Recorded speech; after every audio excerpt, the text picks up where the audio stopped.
Her voice stirred souls. Her songs shattered barriers. But behind the once-in-a-generation talent lay unimaginable heartbreak.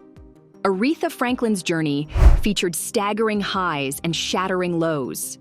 How did she rise above unthinkable adversity to become the Queen of Soul?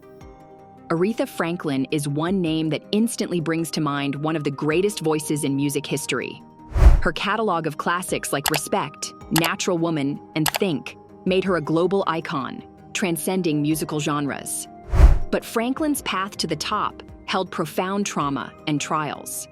From a childhood marked by loss to abusive relationships and family tragedies, pain constantly lurked beneath the surface of her stardom. Yet she found strength to not only endure these difficulties, but also use them to fuel her artistic greatness. Franklin's complicated story reveals the incredible resiliency of the human spirit. Join us as we revisit her extraordinary life and career, one filled with incomparable music as well as unfathomable heartache. How did Aretha become Aretha? Let's uncover the untold story of the Queen of Soul. Aretha Franklin was one of the most legendary and iconic singers of all time. Her incredible vocal abilities earned her the title, the Queen of Soul. While her musical talents brought joy to millions, her personal life was filled with heartbreak and tragedy. Franklin was born on March 25, 1942, in Memphis, Tennessee, to Barbara and Clarence Franklin. Her father was a Baptist minister, and her mother was a talented pianist and vocalist. On the surface, the Franklin family appeared picture-perfect. However, beneath the facade was the grim truth. Her parents' marriage was damaged by her father's affairs, ultimately leading to their separation in 1948. This devastated the young Aretha, as divorce was incredibly rare in that era. After the divorce, Aretha remained with her father in Detroit, while her mother returned to Buffalo. Things became even more difficult in 1952 when Aretha's beloved mother passed away from a heart attack. Aretha was only 10 years old. Her mother's death was an immense loss. Barbara had been a comforting source of love and support. In her absence, Aretha's grandmother, Rachel, and Mahalia Jackson assisted in raising Aretha and her siblings. Her father also did his best to fill the void left by her mother's passing. He encouraged Aretha to sing at his church, New Bethel Baptist Church. Her father recognized her extraordinary vocal talents from a very early age. He brought her along on his gospel caravan tours, allowing Aretha the chance to perform at various churches. He also helped her land her first recording contract with JVB Records in 1956. Just as her music career was getting off the ground, Aretha faced another major challenge, an unexpected pregnancy at age 12. The father's identity was controversial, with some speculating it was a schoolmate named Donald Burke. However, a 2019 handwritten will revealed the father was Edward Jordan. The pregnancy derailed her education, forcing her to drop out of school. But Aretha had the support of her family during this difficult period. She gave birth to her first son, Clarence, in 1955. In 1956, JVB Records released Aretha's debut single, Never Grow Old, backed by You Grow Closer. The following year, she became pregnant again with Edward Jordan. Nevertheless, she persevered in her music, releasing Precious Lord, Part 1, and Precious Lord, Part 2, in 1959. By 18, she had transitioned from gospel to secular music with her father's blessing. This led her to New York City and famed producer John Hammond, known for discovering legends like Count Basie and Billie Holiday. Columbia Records soon signed the teenage sensation, but achieving the level of success she desired proved challenging at Columbia. She recorded early classics like Today I Sing the Blues, but felt uncertain and frustrated during this period. Then, in 1961, shortly after releasing her debut album, Aretha met and quickly fell in love with Ted White. Despite family doubts, they married just 6 months later. Sadly, what Aretha thought would be a happy union instead became a great burden. In 1964, Aretha became pregnant with Ted's child, but their joyful marriage deteriorated rapidly. Aretha never publicly addressed their problems, but a 1968 magazine story suggested Ted physically abused her. Their once loving relationship decayed into one plagued by arguments and violence. Aretha found the courage to leave White in 1969, finalizing their bitter divorce that same year. But the emotional scars from this trauma stayed with her forever. Professionally, her time at Columbia Records also proved frustrating. She was unable to make the kind of music she wanted under their rigid system.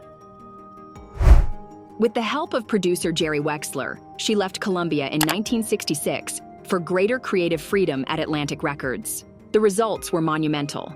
Her Atlantic debut, I Never Loved a Man the Way I Love You, became her first million-selling album.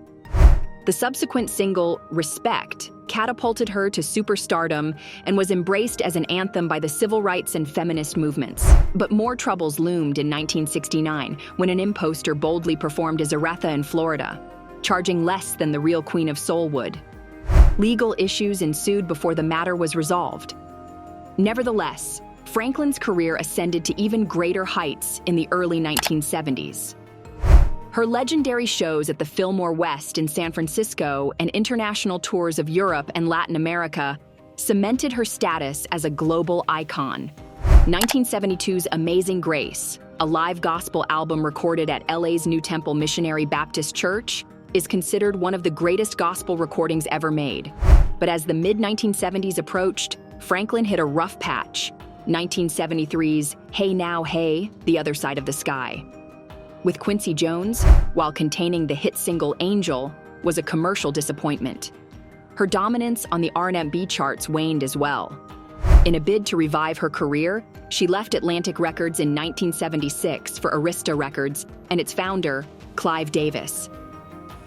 As she tried reforming her music, Franklin also opened herself to love again.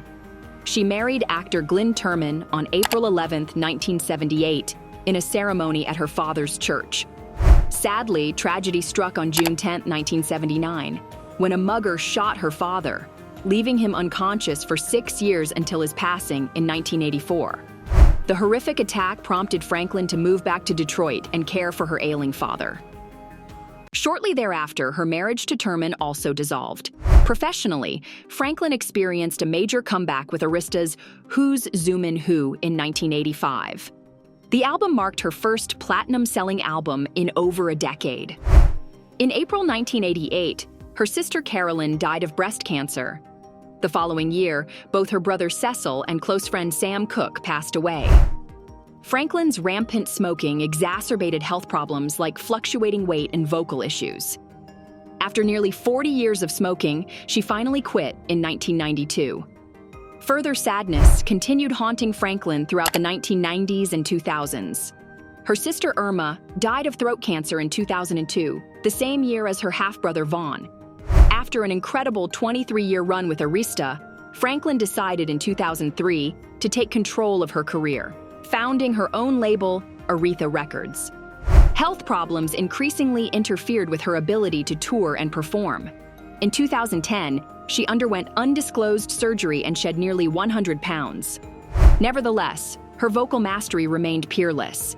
She gave an iconic performance at President Obama's 2009 inauguration and stunned with her rendition of You Make Me Feel Like a Natural Woman at the 2015 Kennedy Center Honors.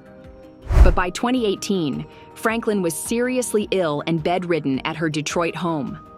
On August 16, 2018, the legendary Queen of Soul passed away at age 76 from pancreatic cancer.